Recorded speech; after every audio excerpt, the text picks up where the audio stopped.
So critics are blasting Washington's spending as our nation's debt continues to tick higher and higher. But under President Trump, our defense budget is seeing a historic boost. The Pentagon spending power now is as large as $738 billion. That's up from a record $717 billion in fiscal year 2019. Plus, our military members are seeing a 3.1% pay increase. That is the largest raise they have seen in more than 10 years. Joining me now, retired U.S. Marine Corps Gunny Sergeant and co-chair of Veterans for Trump, Jessie Jane Duff.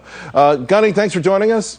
Thank you, Charles. You know, a lot of Republicans grapple with this last spending bill, even the one before this. Obviously with our debt at $23 trillion and counting.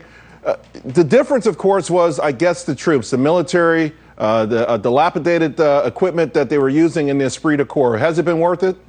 Absolutely. The military lost between 2011 and 2014 $100 billion due to sequestration. And keep in mind, this wasn't sequestration that was designating waste. It was across the board cuts. The Marines and the Army were rated as weak in readiness. They were incapable of fighting wars on two fronts. We had a very hardened fighting force, absolutely very strong, but our bench was depleted. We were basically hawking parts to get our aircraft to be able to fly. The United States Navy was at its lowest level of capability in 99 years. The Army's brigades that would normally go out to fight, 58 of them, only 3 were capable of being combat ready, and the remaining third would have taken 30 days to ramp up. Essentially, the troops were at an all-time strain. And when you talk about a military pay raise of 3.2%, that is the highest they've had in almost a decade. So when you've depleted the military at the cost of the rest of the United States' security, right, I think President Trump has done a great thing to ensure that the military has a boost and is capable of defending this nation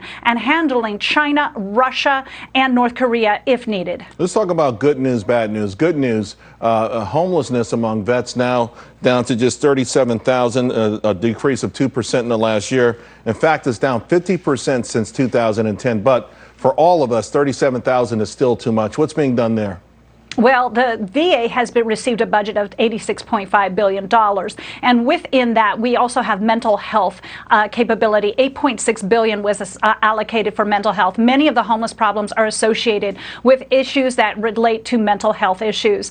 And when you start having walk-in capability at our VA hospitals for those veterans who are seeking help, these are no-brainers that should have happened over a decade ago when we saw veteran suicide skyrocket. Right. We also are seeing veteran unemployment. It dropped 37%, is at its lowest level ever at 3%. It's going to be a never-ending challenge for this country to pay attention to these real-world issues, but the VA and the military are the heroes that have sustained our freedom, and we must never forget them. We can't go back to what we had done in the past. We have to move forward, and this president has taken it very seriously to ensure that the military is capable and the veterans are taken care of. You know what? That's why we do these segments, because we can never forget why we enjoyed the amazing Christmas and holiday season we're enjoying.